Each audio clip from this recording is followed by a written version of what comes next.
Hello everyone, I'm Hugo. And I'm Jake Sorbo. And this is Hugo and Jake. Doxed. Oh god. If there's a Jake Sorbo, I'm sorry. Today we're going to be looking at the trailer for Let There Be Light, which is a Kevin Sorbo film. Yeah, now, this is a little late, but we plan on doing the movie soon, because it is now available for wide release. And so we wanted to get a little bit of a what's the word I'm looking for? Not a warm up. What do you do before sex? What's that thing you do? You titillate the other person? That. We wanted to cry before sex with this trailer. I was going to say foreplay. That's the word I was searching for. I'm more of a weeping guy anyway. Crying is too loud. I like to kind of just suffer internally. Sean Hannity was also involved in the making of this film. Yeah, I'm coming. You're drunk? Oh, you can't pull the wool over your eyes. All atheists are drunk, just like in Case for Christ. Did you also notice that the poster in the background said Hercules with his picture? Stop it. Yeah. Is this just Kevin Sorbo? I think he's playing like a atheist guy, and his book is called like Hercules something, but it's like a reference. It's a joke. It's a wink, wink. Is hey, it because you know who Kevin Sorbo is, right? Because of that atheist meme that comes around every once in a while. I'm also drunk now, by the way, because all atheists are drunk. The one where they say Hercules is like Jesus because he went through trials and he had disciples and then he died for us. I guess that's the thing that people say. It's kind of loose. The basic tenet of Christianity is... Whoa. Don't you dare tell me about the love and the compassion of your so-called God. What do you think it does to the boys to take the death of their brother and use it as part of your carnival act? Carnival act. 3 sons, now 2. Carnival. I don't know. I appreciate... It's so funny that they're making it... Again, okay. They're framing this, he's supposed to be sort of a Richard Dawkins. I even think his last name is like Hawkins. But a tragedy, Richard Dawkins. Because they can't fathom the idea of someone having a well-adjusted life and then also being like, but that God shit ain't for me. Yeah. Basically, his kid died, and then he got mad. He got very disappointed. Also, remember, people like Richard Dawkins going around and talking on book tours as a circus act, but when Ray Comfort does it, he's a man of God. Not Ray Comfort, Kevin Sorbo. I know, but I'm just... No. Oh, I see. No. Okay. I see. Oh, alright. I thought you got them mixed up. No, you didn't. They don't look anything alike. Ray Comfort's way more handsome. pays the bills. Okay, that's a DWI. Yeah. Don't do that regardless of what you believe in. Also, I don't know if that's... It's irresponsible. I can't tell if it's poor trailer editing or if that's actually how that scene is edited in the film. I hope not, though, because that's a terrible way to get across a car accident. The light bloom transition is... You should just cut hard. That's fine.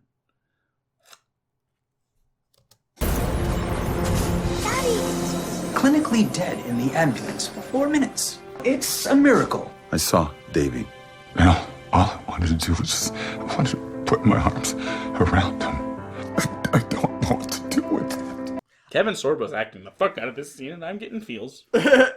How? Okay. Oh, God, this movie's gonna hurt me when we watch it. Okay, so he's playing someone akin to a Richard Dawkins or someone who is an atheist and writes books about this topic. He clearly discusses the concepts and apologetics of religion and specifically Christianity quite often. But his come-to-Jesus moment happens while he's in an alcohol-fueled car accident and head contusion and near-death experience, and none of those are red flags for maybe possibly giving someone, eliciting a hallucination. It also implies that he's never come across any stories of near-death experiences ever. Like, right. This is the thing that convinces him. Sure, you NDEs, your shit goes...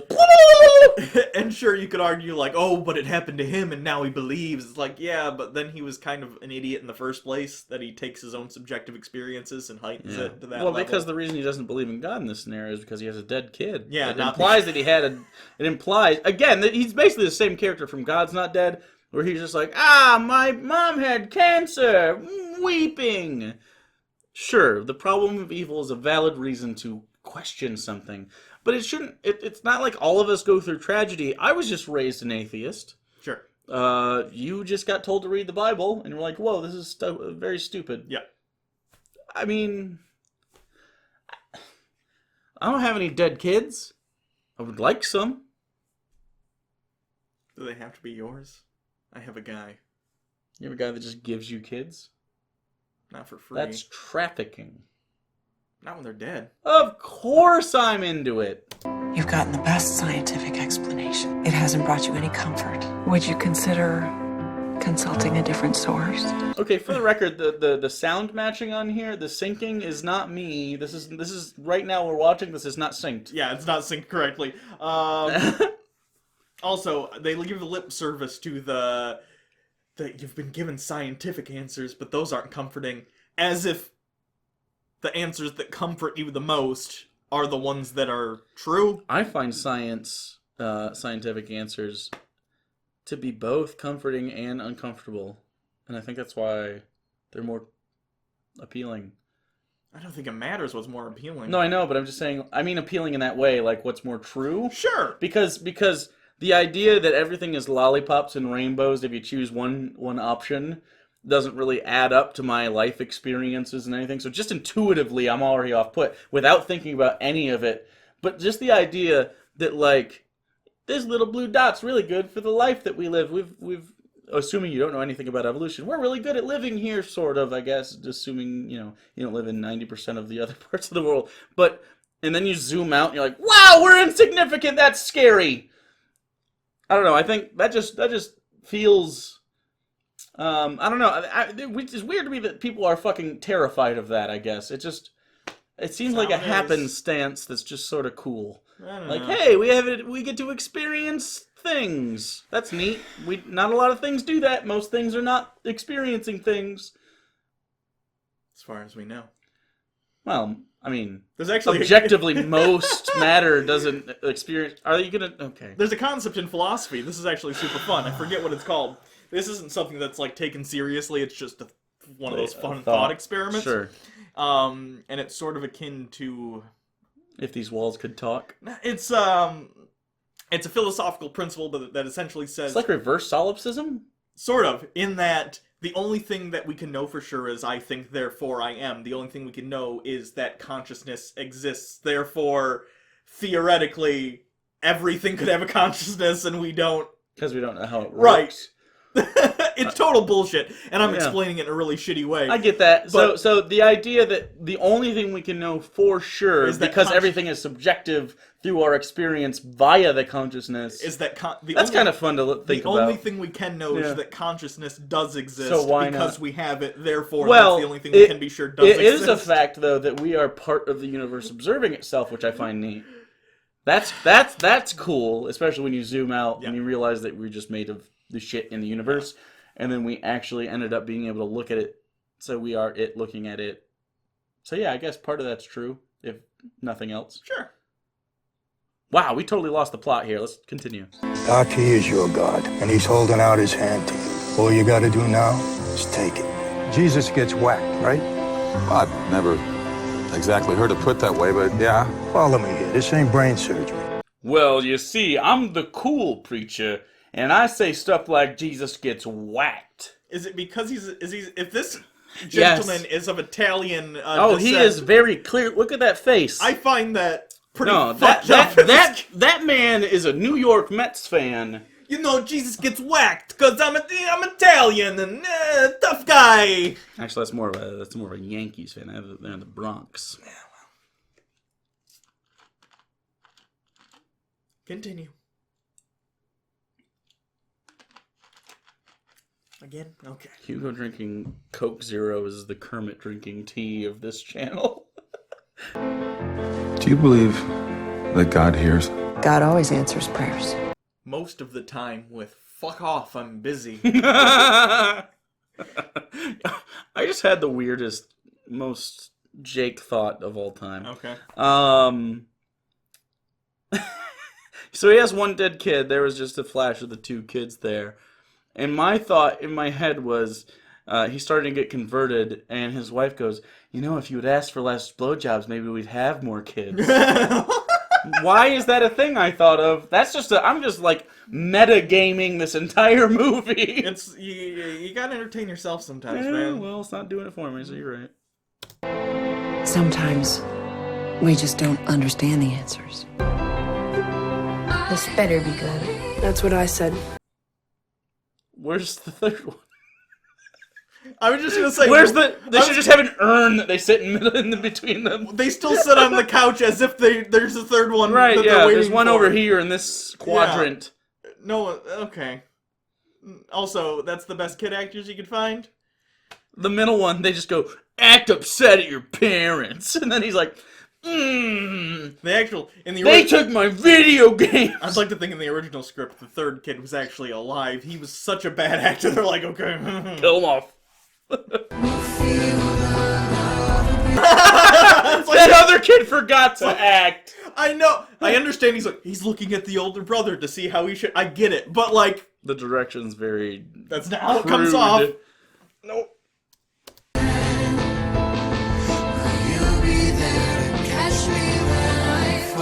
I don't want to lose you. You're out of her league. Let's be real. Kevin Sorbo could just have who he wants when he wants him. Or her.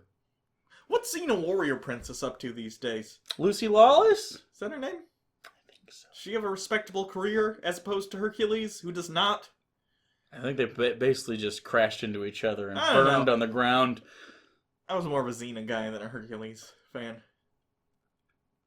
I was too young for it to be sexual either, so it's... Yeah, no, that's, I'm trying to think. No, I was more of a, well, I guess he did the same thing. I was more of a Lois and Clark guy, but yeah, no, wow, that's so fucking weird. 90s? I didn't think about that until just now. A lot of 90s TV We made this leads. jokes in the last, but no. What happened in the 90s? Wow, and Kirk Cameron? And Candace Cameron?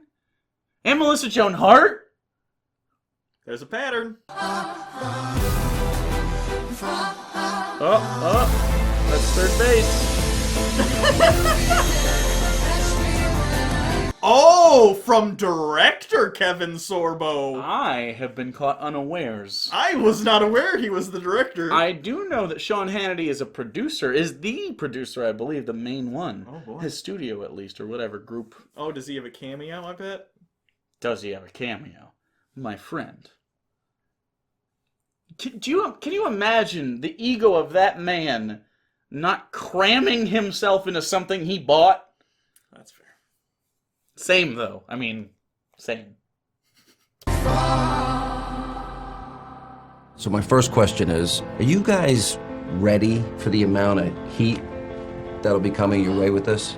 Because no one's gonna be like, why are you Christian? Yeah, because America in general is gonna be like, whoa, not another Christian! Also, Can you imagine how much fucking money that guy would make? Sean Hannity.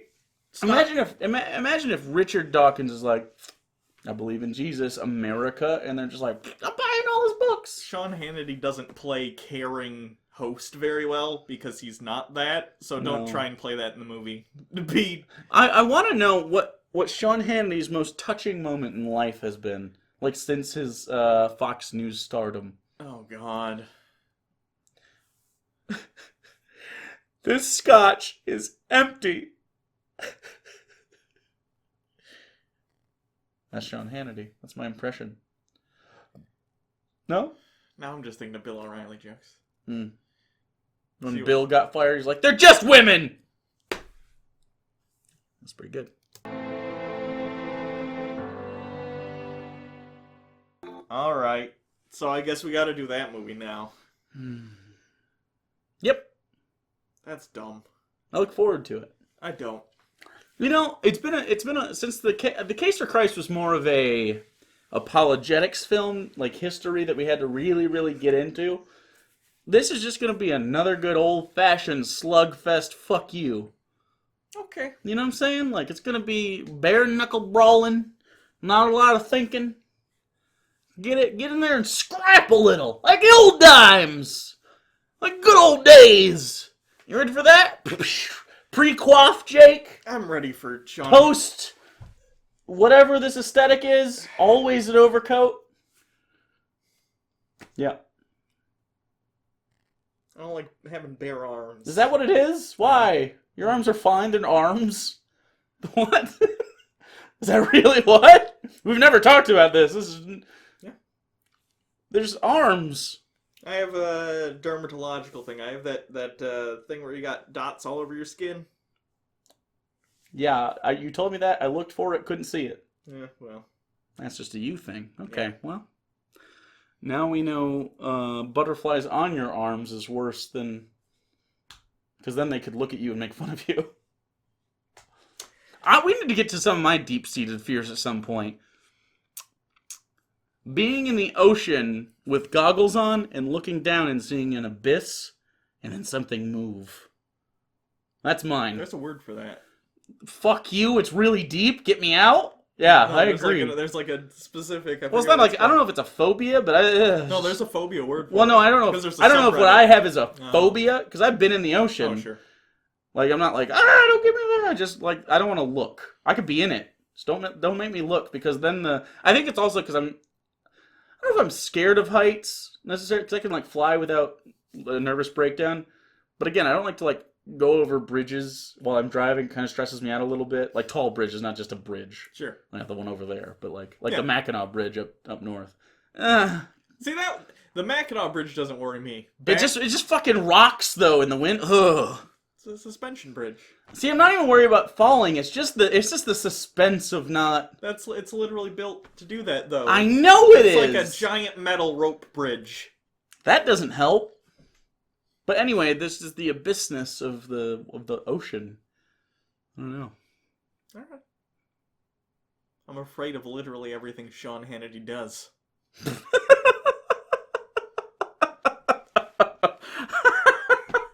I want to see him play video games or something. Like, try to be one of the kids. You know what I want to see Sean Hannity do? Be reasonable? Die. Wow! Anyway. You can always follow us on Twitter at Papa Bird Jake. You can follow Hugo at Hugo Real. You'll be able to, if you don't follow him, you'll be able to tell from all the death threats that Fox News denizens will be sending him. That's the thing. Kevin Sorbo. I look at Kevin Sorbo and I go, oh, Kevin Sorbo. Oh. Look at Sean Hannity and you go, wow, you're harmful. Yeah. Yeah. You know, he's... Do we have any Sean Hannity fans down there? There's no way, right? Statistically, there's somebody that's like, I just subscribe to these guys, they're funny. Oh no, they don't like Fox News. And then they go, because they clearly have a gun. And then they shoot their computer because they're boycotting us, because every Republican boycott always ends up in them destroying something that makes no sense. Like buying a Starbucks coffee and then throwing it away. Fuck you, Starbucks. They have your $3.50. You can send us stuff to this P.O. box. We have a Patreon if you want to help support the show. Until next time, I'm Hugo. I'm Jake. I'm going to take up something to chill me out. Vaping or something. Really calm me down. Skinny cigarettes. With no filters, though. That's gay.